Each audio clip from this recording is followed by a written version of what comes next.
In 2026, if somebody is going to start building a profitable midterm rental business, what are 3 things that you think everybody should do right now? Join a community, get in there and just start poking around, ask a bunch of questions, engage. Usually you get out what you put in. You can learn a ton. There's a ton of free education just in those communities. Buy some sort of educational course. I would pay for some sort of education. It's always an investment that you get back. And then lastly, if you don't own a property, arbitrage is probably a good choice if you can. If you have a property and you're willing to take the leap, then just use one of your properties, but make sure you get educated and you know which property you use, because that's very important. So one of the biggest things right now with midterm rentals is figuring out how to actually price a property. I'll just give you guys an example of a property that I have right now, Hackberry. So this property is traditionally I'd probably say 3,000. It was rented for 9K. I started at 10. They were like, way too much. That's crazy. And I was like, all right, 9. I'm like, okay, that works.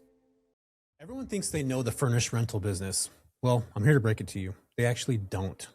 They think it's Airbnb. Well, it's actually not.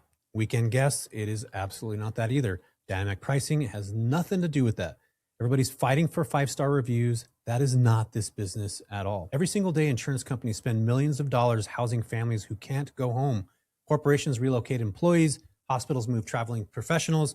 Construction companies send teams across the U.S. for months at a time.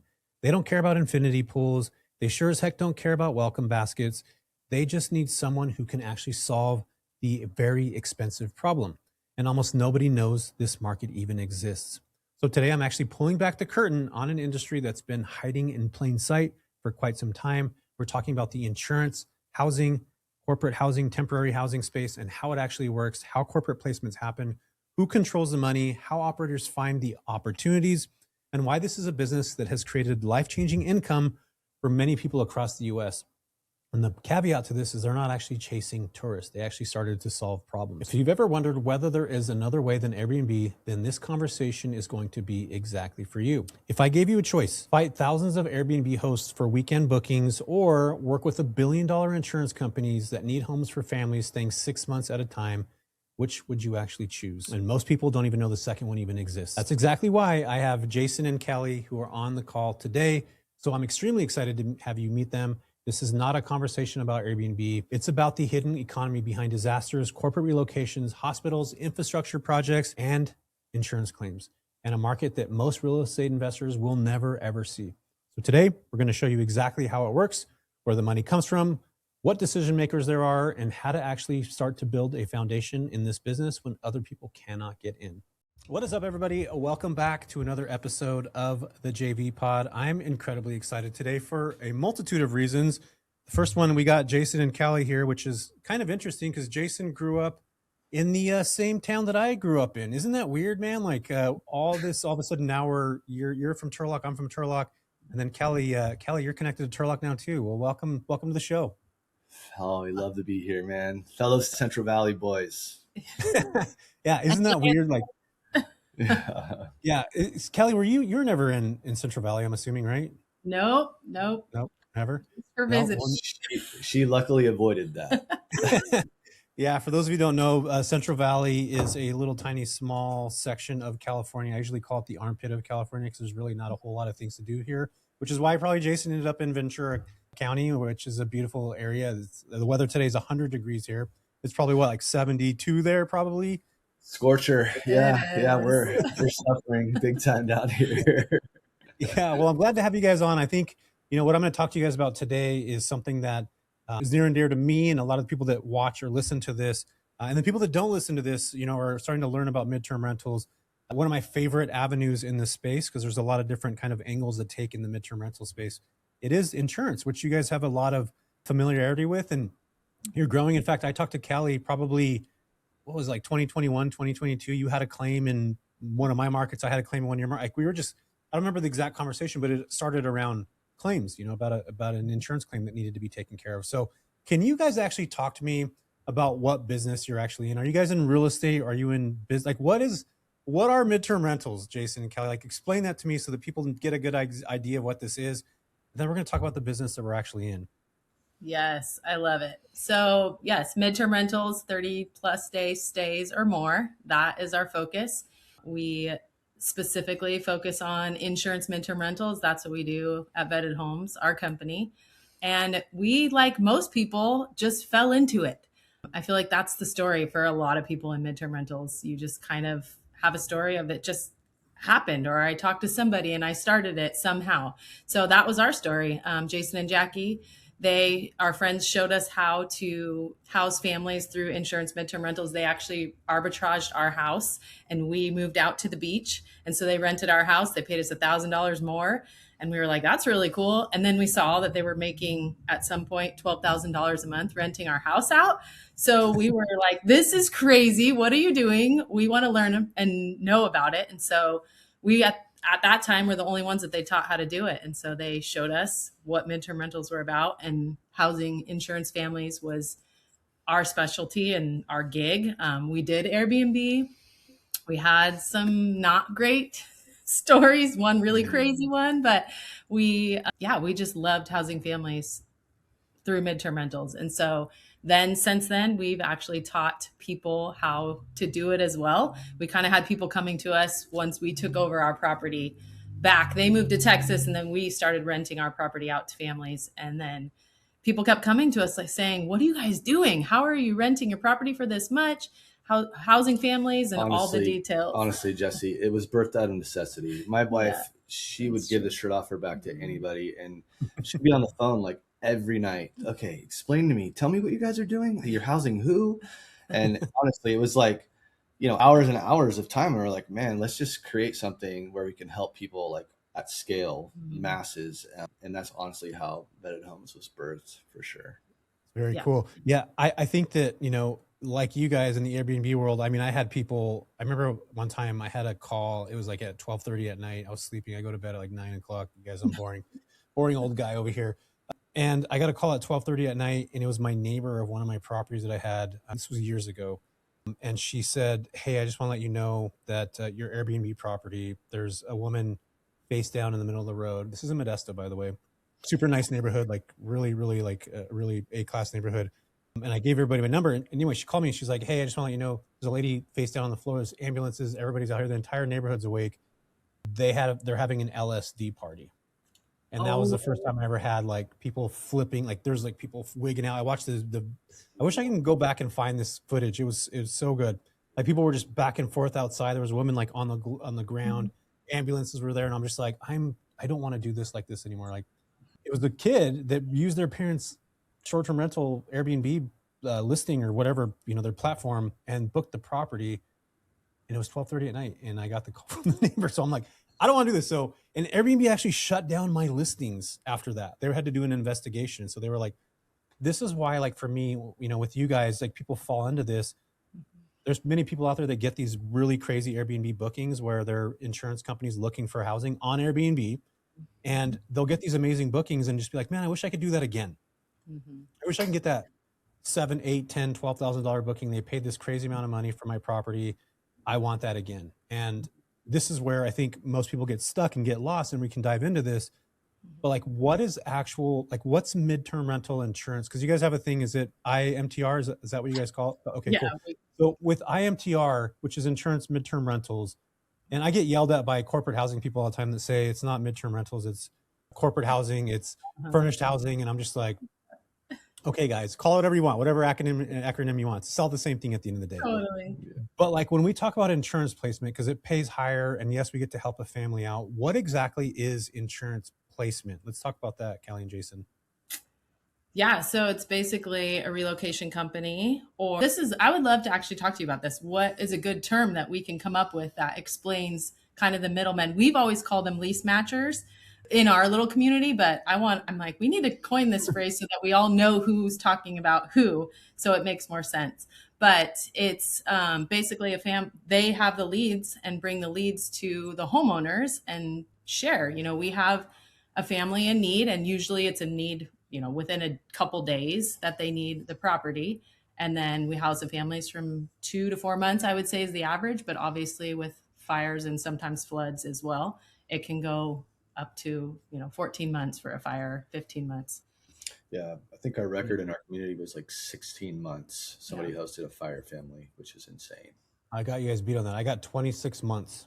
Dang. Wow. Was that that had to have been a fire victim? It was a fire. It was a complete The house was, the only thing left was the fireplace standing. It was bricks. It was an old house. And they just moved out of it was my first property that I ever bought. They were in there for literally 26 months, which was crazy. It started off as a 9-month term, and then it got pushed to 12, and they were like one more month, and then it became month to month after month 13, and it just kept going and going and going. And yeah, 26 months is, and it was that property. I was renting that house out $7,500 a month for 26 months. My mortgage payment was $1,300 a month. Gosh. Isn't that crazy? That is so crazy. So like that property alone funded another property, funded like, expansion of the business. And I mean, if I wasn't doing all these things, like people can live off, like literally can live off that. And that was a property that I bought. Granted, I bought it in 2015. Mortgage payments aren't $1,300 anymore, but like, even if I was to buy that same exact house today for $550, my mortgage would be about $3,500. I would still be cash flowing $3,000, $2,500 to $3,000, which is pretty freaking awesome. But yeah, lead matching. I mean, I call it lead matching or lead connector. That's what I've always called it. I don't even know if there's really a name for that. Yeah. But typically what happens, let's go into the insurance part for those of you that don't understand this. So what happens when somebody loses their home? The insurance company, let's just say Farmers, will reach out to a company like CRS or ALE Solutions. And what ALE or CRS does, these are the two biggest national companies. What they do is they're relocation companies. They go find housing for other people. I mean, Kelly, you might know this, but like they have what's called additional living expense. Anybody that has a property in the state of California, anywhere in the US, I think you have to have insurance on the actual property. And there's ALE coverage. Everybody has this. I didn't even know about it. I didn't even know that was even a thing. And everybody's coverage is different. And this is one thing where I've tried to figure out like how much money can I actually make from a property. And what I realized very early on is that you and I can have the same property in the same block, Kelly, but depending on who we actually talk to at the insurance company, when we were getting our contract put together for the insurance that we have for our homes, everybody's ALE coverage is different. So if I want to get like the cheapest insurance, my additional living expense might be very small, where somebody else might get a pretty decent insurance and it might be a lot greater. So the numbers on, what people can make per property is different. It's really different. I've heard stories of like, it's based off the value of the home. And if the house is worth $1 million, it might be 20% of that house is what they get for a year. So if it's $1 million house, they have 200,000 of additional living expense. I don't know if that's actually a real rule or if that's something that's real, if it's put together in place. How do you guys dictate what somebody makes in a midterm rental, especially if it's coming from an insurance company? What is your kind of modality, or do you guys have like a plan for that? What does that look like? Yeah. I mean, usually we would say, do an analysis on the hotels that are in the area, figure out what hotel rooms are. I mean, because if you have, let's say, a standard family of 2 adults and 3 kids and a dog, you're probably going to need 2 rooms. So calculate what that would be. And if they have pets, you have to board the pets and all of that. And so we kind of say, look at that. And then we look at, Airbnb and Furnish Finder, kind of look all around and see what other people are charging. But we still have a premium that we charge a higher price because we are allowing them to book just 1 month at a time. That's usually how they start, even though we know most of them extend. I think ALE said it's like 70% of each claim extends. Yeah. So we know that they're going to extend. So that's kind of where we range. I mean, I'd say our properties across the nation for insurance specifically, we're probably getting 5,200 to 15,000. Some, a little bit more, some a little bit less, depending where they're at. But I'd say like that's kind of the range that we ask. Yeah. So got you. Okay, cool. So one of the biggest things right now with midterm rentals is figuring out how to actually price a property. And for me, it's always been, this really difficult thing to explain, because I feel like the more that you know how this business works, like I can look at a property in a random city and kind of know like if it's Arkansas or something, if the traditional long-term rental is renting for, I'm just going to give a number, $1,000 a month. I know that I could probably get $3,000 to $4,000 on that unit. That's 3x long-term rental rates or 2x. But then you got to go through and look at like what I do now is I even go in to look at hotels, like the average daily rate of a hotel. A comparable hotel to a property is hard to match. But if they have a nice property in like an A-list neighborhood or an A-class neighborhood, I'm going to go look at, a Hilton or a Hyatt, like a really nice hotel, look at their average daily rate. So if there's 4 people in a room or 4 people in a property, I'm going to know they're going to need 2 rooms. That might be $400 a night for them to stay in the hotel. So a lot of these times, these relocation companies, they're putting people, you guys know this, instantly into a hotel, right? The same day that this happens, they're getting a hotel. And usually it's like a comparable hotel to what they actually have. Not all the time, but most of the time. So The pricing, I mean, in my opinion, this is where I really want to get feedback from you guys, is like, I'm usually looking at stuff on the insurance only, and that's all we're talking about right now, you guys, is just insurance. When I look at it, I'm looking at long-term value without any furnishing or anything in it, which I think you guys do too. I'm looking at Airbnb comparables because that's really one of the only ways to see what people are actually charging. Because the only other option for them would be to go on Airbnb and book a 30-day stay. That's going to give me an average daily, which is what I'm paying attention to, is the average daily rate, ADR. And then this is again where it becomes knowledge, where I just feel like I know now, like over the years of doing this. And it's such a hard thing to kind of transfer this idea or this skill to somebody. And I've always had a hard time like explaining it because there's not a formula. There's not like this like $100,000 house equals 20% of their average daily or their ALE coverage, which again, we talked about ALE coverage, is how much people actually get to pay for housing if they've been displaced. And if a house is worth $100,000, does that mean they only have $20,000 a year to spend? That I've debunked that so many times already with like people's property. So there's not really like a real way, in my opinion, and maybe you guys can educate me on this, of like figuring out exactly how much a property can make. It's almost like you got to throw a number out, and me, it's 3x long-term rental rates, and they come back right away and say, nope, okay, so I'm going to adjust. But as people are new getting into this, 9 out of 10 times the adjusters are not giving them, or the relocation specialists are not giving you the number up front. Like they're just being like very standoff about it. They won't even bring it up. Well, we don't know yet. We got to wait for the adjuster. So anybody new coming in is like, well, what the hell am I even going to charge on this? Mm-hmm. So can you guys like walk me through what your process is and how you guys think about this too? And maybe it's similar to like mine, like where there's not really a specific number. It's kind of like this feeling, but then you know, there's a couple things you check and it might be close to what I'm looking at too. No, you're so right, Jesse. And that's probably the number one question we get as well. How much can I actually get for my property? So we do similar like you. We look at the hotels and we analyze having, you know, a family of 4, and it would be 2 hotels. And we also know with the ALE budgets that they're paying for, when the families are in a hotel, they're not only paying for their hotel stay, but they're also paying for, if they have a pet, they're boarding a pet, they're paying for their food. They have laundry service, they're paying for that as well. So a lot of times people will say, wow, you guys are charging so much, you're so greedy. But then I say, yeah, but the insurance company is paying $30,000 keeping this family in a hotel. So actually we're giving them a crazy deal charging what we're charging. But we look at Airbnbs around, we look at Furnish Finder, we also look at long-term rental rates. And I'm with you, I usually go around like the 3x mark is kind of where I start. But then you have to just kind of put it out there and see. And if you're sitting vacant a while, then maybe you need to drop your price a little bit.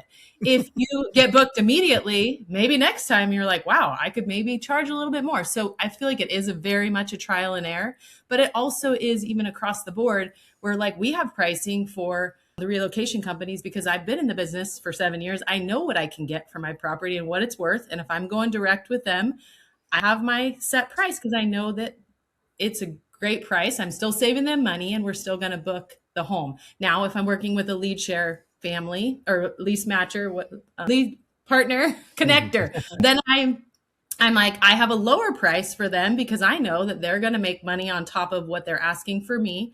And that's totally fine. Like I try to champion our community and say, these are awesome. Like you want to work with these people. Yes, they're not the big names that you've heard of and know about, but they're in the industry with us. And if we can kind of meet in the middle and make, you know, you're making money on the middle, I'm making what I want for my rent. And I think it's awesome. But however, sometimes I've seen I have my high price and then I know I'm working with Lease Matcher and then I know they're making more on top of that. So I'm like, oh my goodness, my property actually could make a lot more. I didn't realize that. So I feel like people are kind of learning that as their trial and error. And it's hard to say trial and error because you want set numbers and know your ROI out the gate. But every claim is different. And even on my homes, I will range from 9,800 to 13,000 on the same house. And it just depends. How long have I been sitting vacant? What's my risk tolerance? Do I need it booked right now? Or can I sit and wait a little longer? Or is this person I've worked with before and I love them? And I'm like, yes, let's work together because this is going to be easy. I know them. They're awesome. They know I'll take care of the family really, really well. And they'll do the other stuff on the other end. So does that answer your question? Yeah, it does. And I still feel like there's really like, even me, I'm like, how do we get a number to there's really not, this is where I try to explain to students too, where I'm like, you have to do enough claims that you start to know it. I know that sounds weird. Like if I've put everything into Chat GPT before, I'm like a big Claude ChatGPT Yes, guy I right now. love God. So I Yeah. put all this stuff in there. I'm like, these are the last 5 claims that I've done. Can you find an average of what this claim like? And it still is like, it's not, there's no real way to do that. I've been really trying to figure out how we can actually, my brain is always going to 3x long-term rental rates to start on an insurance claim. Like that's traditional. And same with you. People are probably listening to this right now. Like, why is an insurance company going to pay? I'll just give you guys an example of a property that I have right now. Let's see, Hackberry, 439 Hackberry. So this property is traditionally probably, Kellie and Jason, I would say to rent it long-term, it'd probably be $3,500, maybe 3,000 to about 3,500. I'd probably say 3,000. It was rented for 9K, which is 3 times long-term rental rate. I started at 10. They were like, way too much. That's crazy. And I was like, all right, 9. And they're like, okay, that works. Didn't even bat an eye, anything like that. And I think people don't realize these relocation companies, they actually get incentivized to, the relocation specialists that people are working with. We'll talk about that here in a minute, but they actually get incentivized and they get sometimes commission off of placing somebody. So if they're able to go smaller on the margins, they actually make a percentage more, which is crazy. And the insurance companies or the relocation companies make money on that too. So not only are they making money, so are we. And there's a spread there that's in between. And that's usually what we're trying to capture, right, when we're renting these properties out. Now, I got a question for you because a lot of people are probably thinking like, okay, are you going out and buying these properties? Are you going out and arbitraging these properties? What are you guys doing if you get a claim in a random city in Iowa? Are you going to go buy a property in Iowa just to claim somebody for three months, or what does that look like? Not after the summit when you told us not to. How are you guys doing this right now? Like this, I think everybody does it in a different way. So what does this look like for you guys? So yeah, we're all about sharing the leads because we have our homes, our personal homes, and we own and we do rental arbitrage as well. And then we have a community at Vetted Homes that they also have properties. So one of my favorite things is sharing the leads. I think it's so cool, especially when your property's booked. There's nothing you can do with these leads, so you can share them with other people. So we share them with our community of Vetted Homes, but that's only such a small community. And so even outside of that is finding other homeowners who have the properties and trying to share those and connect them. So no, we're not going out and trying to match those leads and finding homes personally, but that's because our personal bandwidth and life we don't want to do that. We like to be simple. We love our kids. Like our family time is our favorite. I love helping people in our community and teaching them all about midterm rentals. Like that is a passion I have for sure. But we're kind of the small but mighty. My plate is really small is what she's trying to say. No, but it's important to know the size of your plate and you have to, weigh quality of life versus like working yourself into the ground. Yeah. But one thing that I will say, one of the best takeaways from the conference this year was just the emphasis. I mean, I feel like it's always been an emphasis, but just how important networking is. And honestly, Jesse, I like just want to praise you for a second. It might become a little awkward, but dude, I live for it. Ask my kids. But yeah, just you've done such a great job at creating a community that helps each other, that wants to help each other. Nobody's hoarding anything. And like, there's no, like firewalls that you have to get through. You've done such a good job at just like cultivating that. And good job, man. Like we've seen it grow so much the last 4 years. I mean, we're like OGs with the conference. Like we went to the first one. We've been to every single one. So just seeing it grow and seeing like what you started at and what it's become, it's just been awesome. Yeah, so it's pretty cool. I actually think your vibe attracts your tribe. I think I talked to you guys about this in San Diego, where if you are a giving person, or that's how your nature is, you're going to attract those same exact people to your network. And I think for me, over the years, I didn't know what the hell, I still don't know what I'm doing. I'm still trying to figure it out. I'm very much a person of like learning how to do things. And I still learn stuff about midterm rentals, like from my own students even, which is wild to even think about. Like I learn stuff all the time in this business, but my entire goal is this is a game of connection. It's a game of networking. It's a game of, I can't do anything in this business without other people. Like, and I think the second you come in here, and what's different about this, I just did a podcast with Rob, my friend Rob Abasolo, earlier this morning, He's a short-term rental guy. He's got like these amazing, beautiful properties with like pickleball courts and domes and all this stuff. And it's like, it's very much like a pick me, my place is the best. You need to get my place. I didn't want to have that when I came into, midterm rentals. And I realized that it's more of a connection thing. And that was actually what helped me grow a lot. So when I started getting into this, I talked about that a lot. In fact, if you go out, watch all my videos from the very beginning, I'm talking about like connections and sending referrals to each other. And like, it was always that.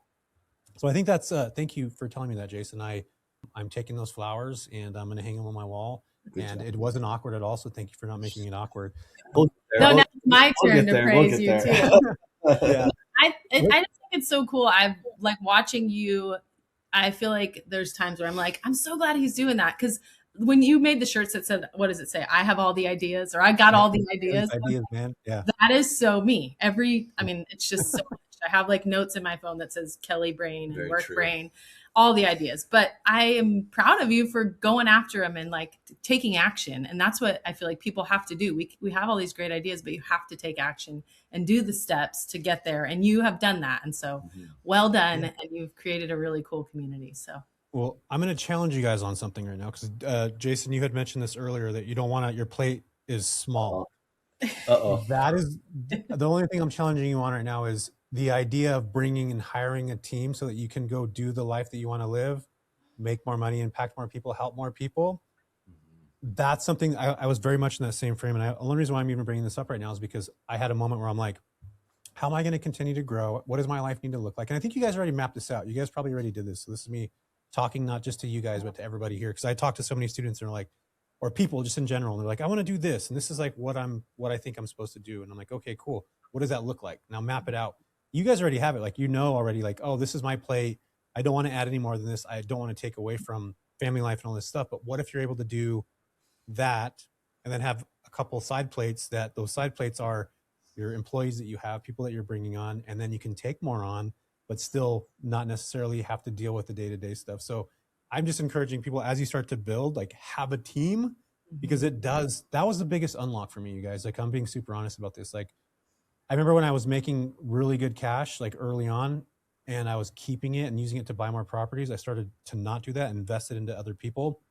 My business started it went in like chunks. It was like phase 1 was this, then phase 2 was like a totally different level. And I was scared to spend money on hiring a VA because I'm like, I'm not going to have $1,500 now because I'm hiring this person.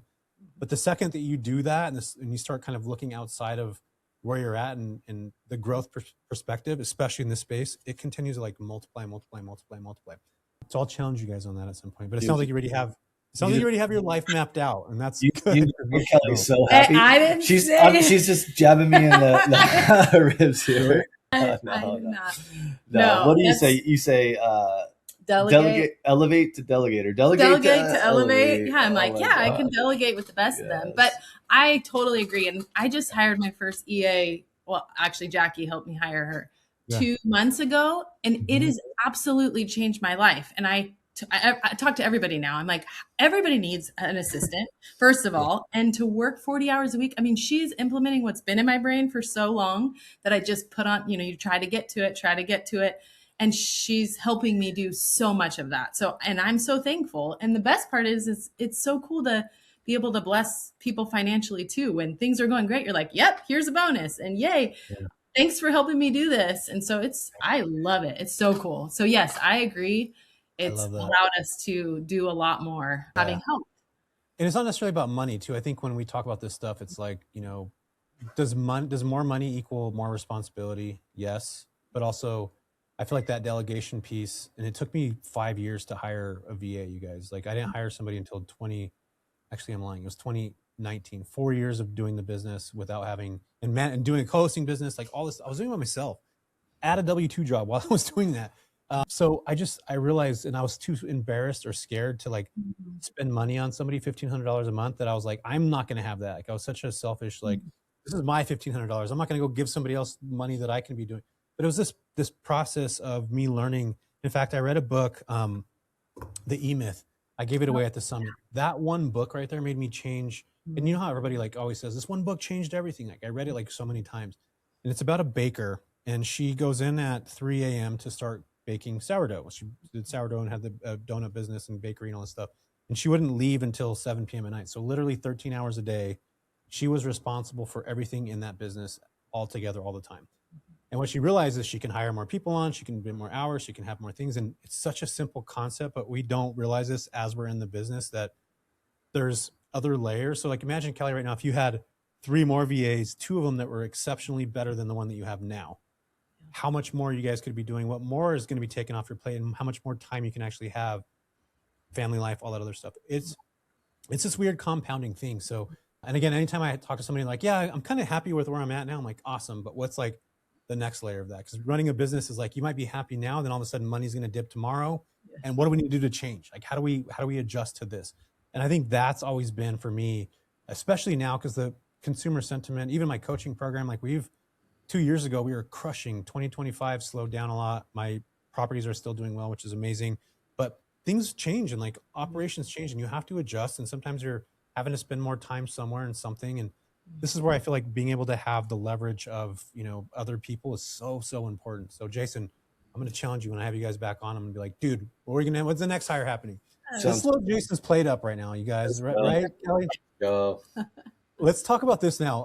I actually want to talk about relocation specialists. We talked about how much we could charge per person, which again, it kind of ranges. Go check the average daily rate of a hotel. Look at Airbnb prices of the same and similar product. Look on Furnish Finder, which I don't think Furnish Finder is a great representation for that, because I think a lot of people keep their prices as low as possible. Sure. It's one of the spaces where it's like people on Furnish Finder are trying to find other, like travel nurses or people that have a budget that's very low. But the insurance companies, like they're looking on that too. So the pricing's kind of a funky thing. We'll have to do a whole pricing. One of these days, I'm going to just go in and do like a pricing setup so everybody can see it. So let's talk about the relocation specialist, because I think this is where most people get tripped up and they're trying to figure this business out. What's the best way in 2026 that you guys can see for people that are new getting into this, that want to figure out how to do this game? How do they start to connect with insurance, the temporary housing relocation specialist? What would be like, a couple tips, or how did you land your first one, Kellie? How did you start to build that up? What did that look like? And does that still work today? Yeah. So I'd probably say what worked back then does not work today. 7 years ago, 5 years ago, even 3 years ago, I had relationships with all these people. I would be on the phone with them. We would talk. They knew who we were. And now I feel like it's getting harder and harder to do that, because we'll turn over, they're turning over all the time, and getting a hold of them now, there's hotlines that you're calling. You can't even sometimes talk to a person. So I am old school, and I say, if you're wanting to get to know people, get on the phone with people, talk to them. And I'll admit, like, I have not been great at this the last 2.5 years, because we've been building vetted homes, and I've been working within our community, helping people. And so I'm not on the phone like I used to be as much. But that is super important. And then anytime you get any lead, Furnish Finder, Airbnb, wherever it is, save all of those emails. Like, you need to keep these. These are gold. And you want to continue reaching out to them. Remind them that you're there. Tell them when your property is open. Give them an occasional call. I mean, I'm just personable anyways. I want to know. I want to know about your kids, and I want to know how things are going. And sometimes it's a little much, so I scale back. But people like to share about themselves and their life. And it's not always just a one-line business transaction, which those are most of the time what we do, because that's all people have time for. But occasionally sending whatever it is, how was your 4th of July? Did you guys have a good time? Or something a little more specific. So I would say that. And then just being consistent, you do have to keep pushing it out there. And then if you're a part of a community, that's great too. We always are sharing the properties that we have as well, and just kind of working together, because a lot of times, say Susie, she's emailing a relocation company. She can let them know, hey, Kellie's property in Georgia is open. So you kind of work together, network that, and continue listing is what I'd say. Got you. So yeah, like when I first started doing this, I was calling people. I'm with you. Like, I'm old school. If you can get on the phone, you can hear a tone, you can hear the personality, you can hear I've been in sales for my whole life. So it's like, I could talk to somebody for 2 minutes and know within the first 30 seconds of like, can I be chipper with them? Can I do this? Can I do, like, do they have that potential? Are they on a call? Do they want to hurry up and get off? Which 99% of the people that you talk to don't want to talk on the phone. In fact, my family, I text them and they'll answer me. I call them, they don't answer. So tell me about that. But like, most people don't want to do that. So I mean, I started this by going on LinkedIn, like connecting with people on relocation, getting on a phone call. But I do find these days, like when I say these days, as I'm like old, but it's really like right now, 2026. I think you have to, exactly what you just said. Who have you talked to in the past that you got a booking from on Airbnb, and it was probably a juicy booking last year that you didn't follow up on, that you didn't get who the connection was, you didn't talk to them? Like, go back, and if you have a name, first and last name, you already have like 90% of the battle taken care of. Absolutely. Now it's up to you to do three things, and that's identify that person, connect with them, like exactly what you just said, Kellie, right now, of like have a conversation with them, and then stay consistent. I think this is where most people, if I'm reaching out to a relocation specialist every week, am I bothering them? You are bothering them if you're like, I got this house, I have this, I have this, I have this, me. Of course, like nobody's going to care about that because you're just all about yourself. But if you're like, hey, what's on your desk that you have not been able to take care of? Where is, I'm bored right now, give me something to do. Like, how can you actually build that relationship where you're going and helping them? Exactly. How am I going to be of service to the company that I'm talking to? Because at the end of the day, this is a B2B business. It's all about distribution. It's what you get in versus what you give out. 100% that. And the way now, I think, is like you have to have a name. But you had mentioned something I want to make sure that I hit, because just because you have a name doesn't mean you're going to land a contract. And just because you have a contract doesn't mean it's going to continue to go on. And what I mean by that is, like, you might get one lead and one connection, but you charge too much and you change prices on a property, and they know that you went from 5,000 to 7,500, but there was no other options. They might not use you again because they saw that there was a listing on there. I think that now is way more valuable in a lot of ways. When I say that, I mean, like, if you have a place listed on Furnish Finder, you guys probably get this question all the time, and it's $5,000 a month, and then you talk to an insurance company and you're like, it's $7,000. Do they want to work with you again? Like, you might only get one deal with them because you decided to like jack the prices up. I've had people do that. I've had students do that. And I'm like, that's not the way to do it. Like, the relationship has more value longer term than the $2,000 you're going to make this month and next month. Like, there just is more to that. You have to be able to look beyond that. And I think that right there is where a lot of people get stuck in the space of like, I expect this to happen fast and I expect to make money right away. And yes, we're lucky to be able to do that sometimes, but 9 out of 10 times the relationship is way more important longer term. And maybe only make $500 for the next 3 months. But that relationship that I have that I'm curating is way more valuable than the $1,500 I made over the last 3 months. Like, that's how people need to think. What's your thoughts on that? Sure. So, I mean, I think just being flexible and letting them know, you're like, our goal is to house this family and get them out of the hotel as fast as we can. And that is so important. Like, we want to work together. At the end of the day, like, that is what we're doing. We're trying to help this family who's going through a horrific time because their house is damaged, and we want to get them out of the hotel. So to let them know, like, we're teaming up, we want to work together. I'm willing to do, negotiate or do the pricing that works for you and works for this family's budget. And obviously, if it's way too low, like, we've had to turn down some and just say, I'm so sorry, I can't afford to do that because I'm not going to make any money, and our mortgage is whatever, $5,000. You can't do it, or rent. So, but connecting with them and just saying, like, I'm flexible with pricing. And oftentimes I actually put the ball in their court, the relocation company's court. And I just say, because they're working for this family and working for the insurance company or relocation company.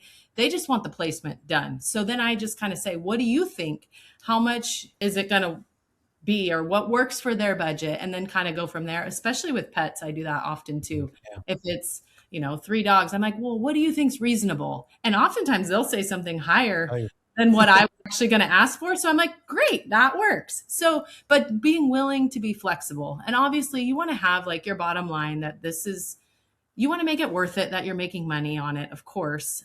But just kind of being flexible, and depending on, like you said, the relationship. Is it somebody that's easy to work with, and this claim's just going to be a breeze if I work with them? Then yeah, I'm willing to drop my price and let the middleman make more. I think that's great. So I think communicating and being flexible. I mean, this whole business is being flexible. And then I also tell everybody, take every single lead until you have a lease signed.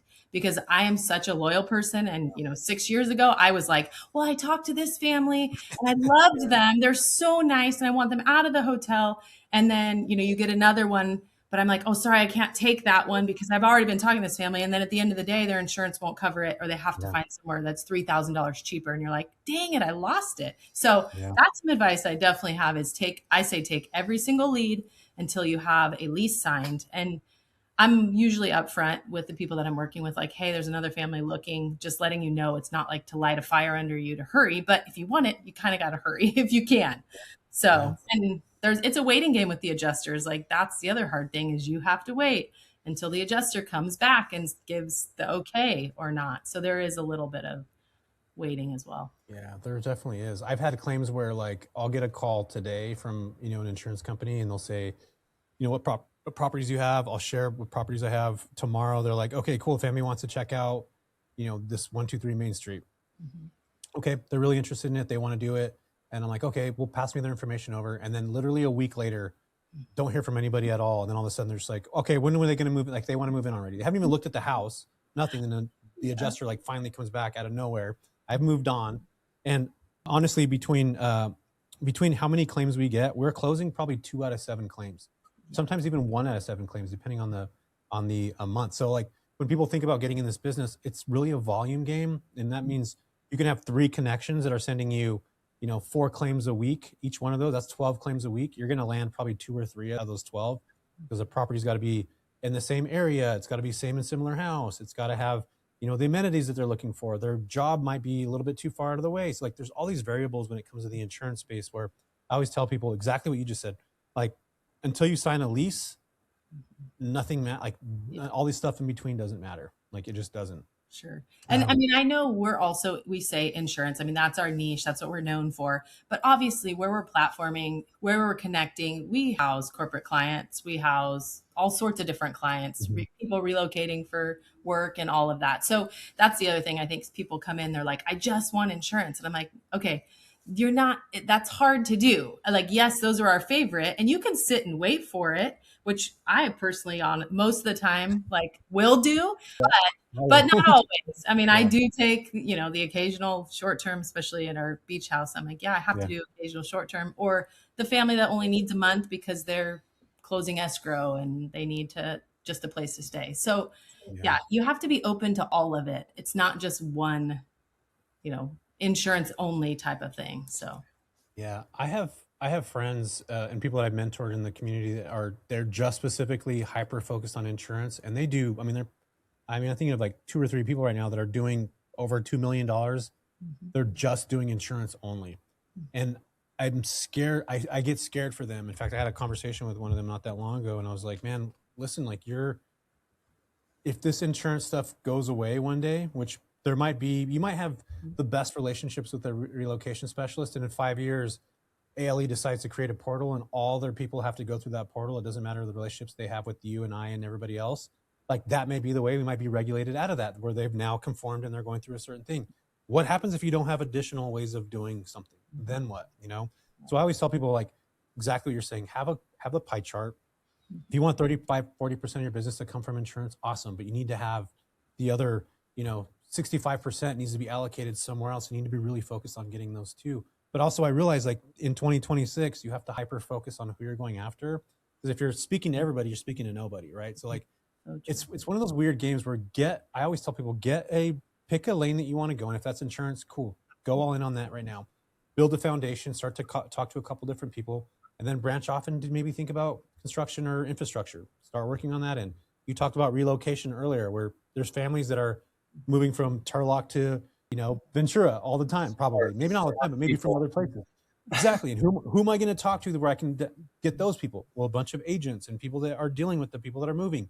Who are the top 5 best agents in my market? I'm going to want to call them and say, hey, I house people in these markets. If you have anybody that moves, it's in transition, they need relocation, please call me because this is what I do. Like you have to start to build these additional revenue sources or, if something is to go wrong at one point, you have to be able to pivot into something else. And this is where I feel incredibly passionate about this because I've watched industries, or even like in the hospital when I first started, I was so focused on hospitals, for the first 3 years of my business. And then Modesto started hiring people in house and not doing, temporary housing stuff anymore for the clinicians that were coming in and out. So I had to adjust my entire thing again. So it's like, I feel like I've been through a couple of these cycles where I know now, like I can't just base everything off of one client because it could change. So I think it's really, really important that people think about that early, but also be hyper-focused on one thing. If it's insurance, awesome. Let's get you going, build the foundation, and then branch off and do something else. And you're still doing both, but you're just allocating energy into different spaces. And I think that is a smart thing to do, especially now, right? I really think it is. Yeah. So, okay, cool. So walk me through this. So you guys are basically getting a lead from anywhere. You're going to your community to say, hey, who's got this property in this market? Are you renting a property, say like in Idaho for a year, or are you guys having somebody else? Like, how are you guys actually like, is it only the properties you have and that your community has? Like, how are you guys getting properties that are outside of your network? Yeah. So, I mean, basically our focus has just been the homeowners. That's like been what our education is based on, is teaching the landlords, the homeowners, how to be amazing hosts and be exceptional 5-star hosts, and not like, that's why I feel like we differentiate ourselves with, like, safety is so important. We ask people to take the Breezeway safety course from Justin Ford because it's incredible. And we don't want a disaster to happen in our properties when somebody just left those. So hospitality and like teaching the homeowners is kind of our focus. So we have a database of homes that are vetted homes, in my opinion, ones that I'm comfortable sharing with my relocation agents who I trust me. That is why we created vetted homes, was to have those properties that if mine's not booked or I can't use mine, I want to make sure I know who they're using and that they're a great home. And so that is kind of our thing. Now, we have great homes. And so that's why I'm like, how do we work together with those who are getting all the leads or more leads, sharing those with, come to us, come to our vetted homes. Like I will tell you that you will have an amazing experience working with these family or with the homeowners, and they're going to take care of and love on these families. I mean, we're obnoxious. Like we do gift cards for every person that comes. We do gift baskets. I have like toilet paper, and I do new towels and new sheets. I know people get like, what the heck? But we do. Yeah. We take care of them, and that is a priority for us. And so that's like how I don't know, we just have different homes. So ours has been helping the homeowners learn, what they can make on their properties and how they can do it well. But so with those leads, that's why we're on School. It's SKOOL. It's like a new platform that I think is incredible. By the way, platform, I feel like it's going to be like the new YouTube, where everybody goes to learn all the things and make money, selling the things that you're really good at doing. I think it's just a cool platform, but it's also a community, like a Facebook group almost. And so that's why we're always inviting people in, like, come into ours. If you got leads, come here, because we have properties that you guys can match up and go work together. All of you can make money on it. And I think that is so great. And it's really cool. So personally, no, we're not going and doing like arbitraging a property for a certain amount of time, which I know you're doing now. And I think that's awesome. Like, there's so much to this and ways to make money. And I know there's people in our community that are, once their properties are booked, they're like, okay, I'm getting these leads. Now what? And so I'm saying, like, we're saying, you can go out, find those homeowners that have no idea about midterm rentals. That's the other thing that's so cool, is so many people have no clue. Like I remember you said, it's like we're at the first inning, and totally we're still, maybe the second inning, but we're not, at the bottom of the ninth by any means. So, okay. So you guys aren't arbitraging other people's properties. You're essentially matching a person to a lead. So if you get a lead in like, a random place, Kelly, are you finding somebody there? Are you just giving it to your students to go find, or are you just like, oh, we don't cover that market? How do you handle that? Yeah. So a lot of times I throw it into our vetted homes community and see if anyone else like outside of vetted homes has it. But no, sometimes leads go unmatched. And part of that is just a timing thing, because it takes time to then go into, a Facebook group or somewhere else. So that's why I'm excited to hear what you got going on. Are you creating anything that can help all of us? Yeah, eventually I've been working on this app for like, with AI coming through now, it's like changed the way that the potential of what this is, but there's really not really like a one source truth where everybody can go find units that are available on a platform. Like, there's just not anything like that. And there's a lot of people that are doing these deals that are construction, corporate. So I'm really, I've been creating something on the back end for a long time now. So if there's a software developer that's out there listening to this, please send me a note. I would really love to talk to you. I've already been through 2, and it's not fun to go through a bunch of people like that. They need to know this space. But I do think something like that's going to come. Hopefully I create that, but somebody's probably going to. In fact, I created an AI, like a simple version of it, which you can create anything now with AI. It's pretty crazy. But yeah, something like that's coming. I'm still working on it. I've been for a while. Okay, so we talked about, I just want to make sure that we recap this. And Madrill, you don't have to put this in here. I just want to make sure I cover stuff. We covered the pricing, we covered the relocation specialist, we covered what you guys are doing. Now, this is my question that I think is really, really important going forward now. So I want to talk about this. In 2026, if somebody is going to start building a profitable midterm rental business, what are 3 things that you think everybody should do right now that are coming into this? Because there's probably gonna be a lot of new people watching this video that have never watched or know about midterm rentals at all. What are those 3 things people should start doing, like literally today? If they own short-term rentals, if they own long-term rentals, if they want to get in the space, what do you think those 3 things should be? I got my 3. Go for it. Yeah, please. Babe. So join a community. Those are free. Ours is free. Get in there and just start poking around, ask a bunch of questions, engage. Usually you get out what you put in. You can learn a ton. There's a ton of free education just in those communities. Secondly, take the next step, buy some sort of educational course that I think I hear you say it all the time, learn from my 10,000 hours. Like, that's totally true. Like, why scour the internet? You could go on YouTube and learn all this stuff and spend all that time, but nobody really has that time. So I would pay for some sort of education. It's always an investment that you get back. And then lastly, if you don't own a property, I think arbitrage is probably a good choice if you can. We deal with a lot of like disgruntled STR hosts or people that have multiple properties and they're just trying to like dip their toe in the insurance waters. So I guess it depends on the person. If you have a property and you're willing to take the leap, then just use one of your properties, but make sure you get educated and you know which property to use, because that's very important. But yeah, those are probably my 3.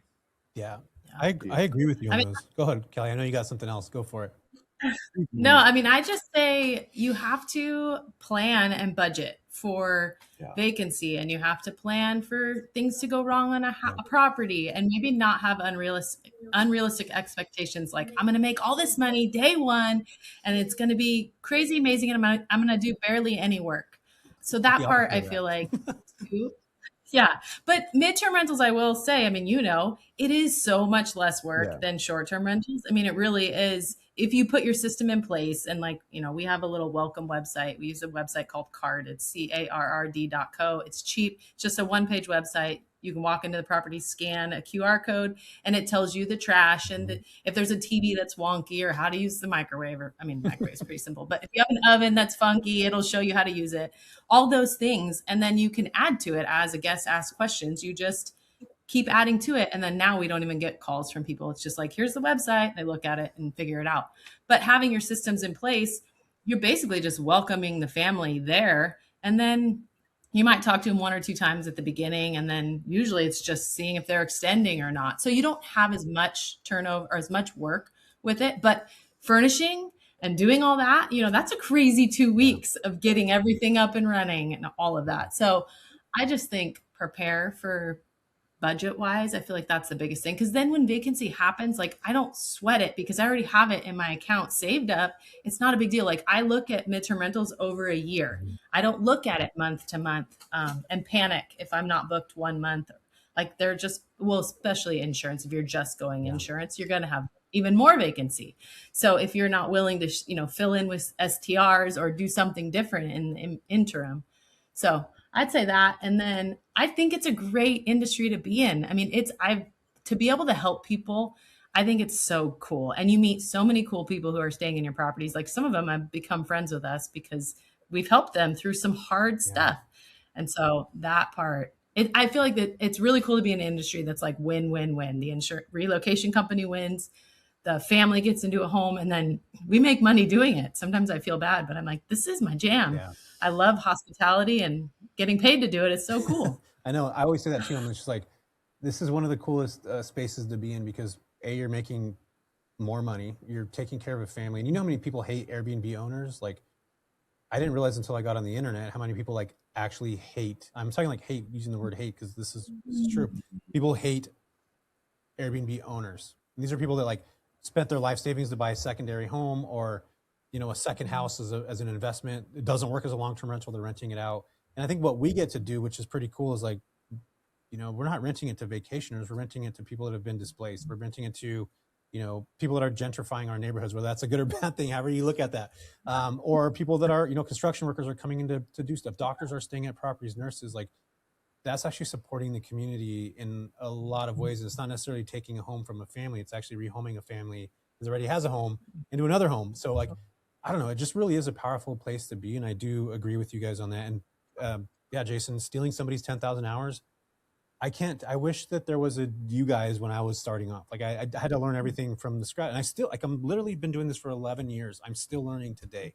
Like that's how broad this business is. There's so many things to learn, and I'm still picking up new things. And I think that, when I learn new things, it could be from a student, from somebody that I learned something. And I think that it's a very powerful place to be. And I spend a lot of money on coaching. Like every year, I don't even want to tell you guys how much I spend. But I'm in other mastermind programs, and I think proximity is power. Like being around certain people that have different mindsets.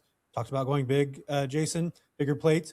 I love being around people that were to change the way that I think about stuff. Where I enjoy that. I think it's powerful. Not only does it help you, it supports your kids in a lot of ways, and then you get to expand your thinking. And I think it's a really powerful place to be. So yes, if somebody's out there that's like, I want to join something, connect, talk to Jason and Kellie. They're building, a fantastic midterm rental business. And again, at the end of the day, everybody's connected on this. I have people that come out to me and they're like, Jesse, why would you have competitors on? Like, I don't. Technically, we're competitors, but like, honestly, like, I think it's so important to be able to have I don't really look at people like competitors. Like, I actually am trying to figure out how we can merge our communities to be able to do referrals with one another, to get more people to get bookings. Like, that is a powerful place to be. And I'll still continue to build. You guys are still going to continue to build. I think there's enough for everybody. And that's where, my mentality is incredibly focused on the abundance of so many things, like all over the place. I think that there's enough for everybody to eat and then some. So I don't worry about the business, being taken away or whatever. Like, I think there's so many opportunities. But yeah, I think you guys had some great, phenomenal ideas when it comes to this.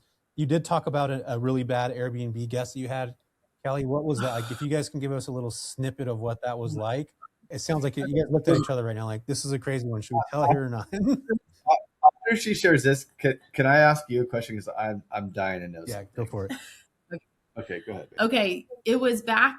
What year was that? 2020, I think, when lots of the riots were happening. Yeah. Things were, however you word it, stuff was happening in California. Yeah. So we had a family. We had it was a mom and her son coming out from North Carolina. Totally a story that I believed. I was a newbie also, but I'm also a worrywart. So I'm like very careful on who I have. So I was convinced they were fine. So they came. Well, when they showed up at the door, it was 3 young guys, which I was like, oh, it's probably the sons and his friends. I didn't even think twice about it, went to bed, whatever. So the next morning we're sitting on the couch and he picks up my phone and the Ring is on. And on the Ring camera was a guy holding a gun. Oh my God. And he's like, babe, look at this. I'm like, on the front porch. Oh my gosh, on our front porch. And this property had an acre of land, but I was still like, what the heck? So I like to give people the benefit of the doubt. I'm like, well, let me call him and just see what's going on. And is that a Mac? What is that? Is that legal? Yeah. Mm-hmm. And so anyways, he's like, no, I'm going to call the police. So I was like, okay. But I'm worried about all the things. Yeah. Anyways. So then, but we had at the time our detached garage was where our termite company was. My husband and my father had a termite company there. And so that's where they were working out of. So my dad and my stepmom worked there. And so I had to call him and say, like, are you coming to work? Don't go. There's somebody on the front porch with a gun. Well, my dad, legend, rest his soul, he's like, I'm going over there. I'm like, Dad, no, you're not. Jason called the cops. Do not go over there. So he decides to go, and he ends up around the corner from our house. Well, you forgot to mention these guys started breaking into the garage. That's right. So we're watching him on the Ring camera, going through the window, breaking into the garage. Yeah. So sorry, I did forget that part. So that's where we were like, okay, it's not just that he has a gun. They're trying to now steal from our house. So my dad goes over there and he yells like, there's nothing in there for you. And then they pop up, they're looking around like gophers, like, where the heck did that noise come from? So they had backed in their car, no license plate, their license plate was covered. So obviously up to no good. All of a sudden you hear them on the camera, like, come on. They scurry out of the house. You see them coming out of the garage, like running out, had some stuff stuffed in their pants. They get all their crap in the car. One of the guys comes out in a towel. He was in the shower at the time. We see on the Ring camera 5 cop cars go right past our house because it's a little bit hard to find. They fly past the house, and all of a sudden the guys peel out in their car. So, and the officers are turning around to come back, and they take off, and it's like 38 seconds. And my dad comes running over. They all have guns drawn on my dad.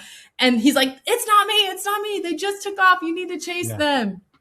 So anyways, they got away. It was super dramatic and really crazy. They left us a love note. Oh, did they really? It said, get money, get effing money. So they had a plan. I admire them. They had a plan when they got there. And then come to find out the gun was actually my son's BB gun that was in the shed that they broke into because they took cleaning products out to do their laundry. There was laundry in the wash. Yeah, it was quite dramatic. So midterm rentals, guys.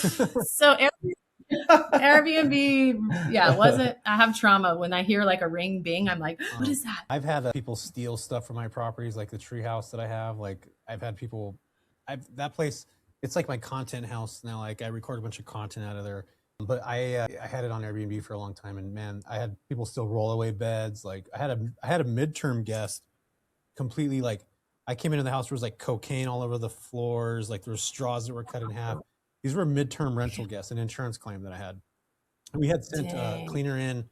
We only sent in cleaner in for 3 months. They were there for 6 months. So the other 3 months, nobody was out there. I didn't even know. This was like my team member that used to work with me that didn't do that. I let her go after that. But like, I didn't know that. And I didn't know any of those crazy things. And they stole like all the cups and silverware and just like crazy stuff. And of course they did. They're on freaking cocaine the whole time. Like, of course they were doing some random crazy stuff. And then after that, I was like, I have such a sentimental thing with that house where I'm like, I'm not going to rent this house out anymore. I'm done with doing it. And so yeah, I gotta figure out what I'm going to do with that place eventually, maybe sell it or something. I don't know. I really do enjoy it, but I don't want to rent it out anymore. Like I just don't. And maybe that's me just being big baby about it. But where can folks go find you guys, Jason and Kellie? Like if they want to go connect with you, learn about your stuff, where can they connect with you, learn all the good things? Go ahead. Sure. You're better. Didn't you have a good question though? Yeah, you want to ask him? No, I mean, sorry. I don't know if It'll be about us. I don't know if it's for the recording, but it just has to do with the future of the industry. Yeah. So if you're brave enough to answer it, let's do it. You are. You are. Let's do it. No, I just curious because I think you see it and I see it. Like the future of the industry is very much like lease matching, right? So it's reverse arbitrage or whatever. You're getting leads and you're placing families in homes that may or may not be good quality homes. So I'm wondering if we're like 1 or 2 or maybe more like really bad experiences away. Like you talk about a poor Airbnb experience, but like, what if you're putting a person in a house or a lead in a house and you have no idea about this homeowner, this neighborhood, and it's like one of those really tough placements that has been sitting on the desk of the relocation agent for a long time? Is there, for lack of a better word, like a vetting process for the home? And then if something bad happens and enough bad things happen, will there be regulation coming from a higher power? I mean, you've alluded to it earlier on in this recording, you know, like there could be some ALE regulations where, you know, people have to toe a line or have to take a safety course or have to, you know, like actually get educated. Like it would be wonderful if they're like, go to AirVenture, take Jesse before you can list here, you know, but like, I don't know. I just see a lot of people that are just putting people just randomly in houses with no care about like that. Well, I think the second somebody goes in a house that they don't want to be in, they're going to leave. Like that, I've had that happen with property. So I'll always look it up. And the thing with insurance is like, so there's a company, there's a global trust for corporate housing. There's a thing called global trust. It's basically like Google, Apple, all these high tier companies, they go through that, which is vetted. So they'll actually have somebody that will go fly to Los Angeles and walk the neighborhood that someone's in. They're going to look at that property. They're going to see what's within a mile radius. Am I going to want to have, you know, a C-suite executive stay in a property that's in Los Angeles for the next, like there's companies that do that. They're big. In the midterm rental space, it's still like kind of the wild, wild west where anybody can be placed anywhere. And what I do think is going to happen, and this is why like I'm talking about expanding and changing things. You guys saw out there, Airbnb sent a guy to the summit to infiltrate what we were doing there. Yeah. I think, in my opinion, you guys can come back and we can watch this now and a year from now. I do think they're going to build a midterm rental arm. That Airbnb is going to do that. I think that's going to drive the revenue down. So if you think about 2015 Airbnb, how all these people started to list and then the prices started to drop and then there was more volume, I think that's going to happen. I also think that, you know, and again, this is me just basing off speculation. I do think that with the insurance companies, they'll eventually go through homeowners only, that they're only going to want to work with homeowners. They're going to say, if you're doing this, I'm only going to want to work with homeowners. But this is the caveat that I have with this is that there's still not enough properties that are available for people to be able to rent. So I don't even know if that would even work. And then the other thing that I think about is that eventually ALE or CRS, we can have the best relationships. And I alluded to this earlier, where they might create a portal that only they can use those properties that are in there and they're not going to use anything else. And then all of a sudden everybody else is kind of like, oh, now what do we do? But I still think that the way the market is and how fast it's progressing, and you know, me talking to some of these companies, like they say, like there's still not enough houses. We have a database of 25,000 homes and we still are searching on Airbnb. We're still searching on these other platforms because even with our database, there's somebody somewhere that needs something that we don't have. I think that's going to continue to be based off of the last 10 years. We have not built many homes. There's not very many homes in the US. In fact, there's not enough to meet the amount of people that are here. So it's an interesting place to be. I don't think that there's going to be regulations, Jason, when it comes to midterm rentals. How are you going to be able to tell? Like San Francisco tried to do this. I know Hawaii's doing it. It's different in Hawaii, in my opinion, but it's hard to actually tell who's doing a long-term lease or who's doing another lease. Because I can technically, and this is a technicality, I could be in San Francisco and lease to my own company, and then sublease that out to whoever I'm subleasing out to. It still shows that I have this on paper. So how is the county actually fully going to know that? I don't know if that's going to happen, but the short-term space, I do think the regulation, I mean, we're seeing it now. There's regulations that are happening all over the place. But at some point, and this is what I hope doesn't happen, that the government gets involved with this kind of stuff. And I don't see how there would be a way to do that. Technically by law, 30-day stays, 28-day stays, consider somebody a long-term tenant. So how do you change the regulation? I don't know. That's why I'm not in government. I don't know how to figure that part out. But I do think the future is incredibly bright for people that are doing what you guys are doing, who are being very thoughtful on how they're doing it, who are having quality properties, because as the market continues to be saturated, you're going to have the cream of the crop that sticks out. Just like we're seeing now with short-term rental operators with Airbnb bust, they're not working out because the properties that have been around, like they're just mom and popping this. They're not like creating the business model out of it. They're not thinking about what the algorithm favors and how to actually get in favor of that algorithm. It's kind of like social media. Like, how do you stand out? How do you make yourself, you know, available to people? Like that kind of stuff, I think is going to continue to mature in this space, but I don't know if they're going to regulate it. But I do think that there's going to be more people that are doing more deals. And I do eventually believe that that'll be disruption to the industry in a lot of ways. I think that's happening now. It's been happening for years, you know? 100%. So yeah, you guys continue disrupting the industry, please. That's where change happens. Yes. It's disruption. And it always brings, it could be favorable, it could not be favorable, but I think the way the market's going now, there needs to be disruption in order to organize. Because there's CHAPA and there's CHBO, which there is some sort of regulation. If you get listed on there, you're considered like a professional operator, but there's no standard for it. Kind of like short-term rentals. You have a standard if you have a Lux property, but what about you as an operator? And that's where the rating system comes in too, right? So I don't know. It's a funny space to be in, but I do think reputation matters more now than anything in this space. I really, really do. But I still think it's all good. Amen. I think the next couple years are going to be super, super profitable for a lot of people, especially during what I consider a down economy right now. We're still doing well. We're still continuing to bring new revenue in on the property side for sure. And again, it's because of relationships and it's diversified.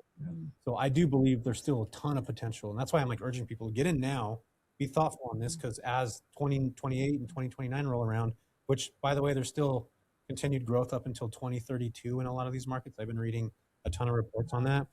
So there's just a lot of growth that's going to happen, and it's continuing to happen. But yeah, get solid with the foundations. That's what's most important now. For sure. Yeah. Yeah. So where can folks go find you again on the gram? Where can they connect with you? Yes, we are vetted.homes, working on content, not an influencer, but Jesse, thanks for encouraging us. Yeah, you got to get out there and do it. We'll get out there, do some more. And you can find us on school too. Yeah. Yeah, I said, come join. It's free to join. And if you have leads, bring them. We have properties. We would love to connect you guys, and you guys can work out your own We say we don't regulate any of the money part of it. You guys work it out together. What is your favorite thing? It's like share leads, be generous, and help each other out. Like that's the game right there. And everybody go play it. There's a lot of levels to it, but I think this is a great spot to start to learn.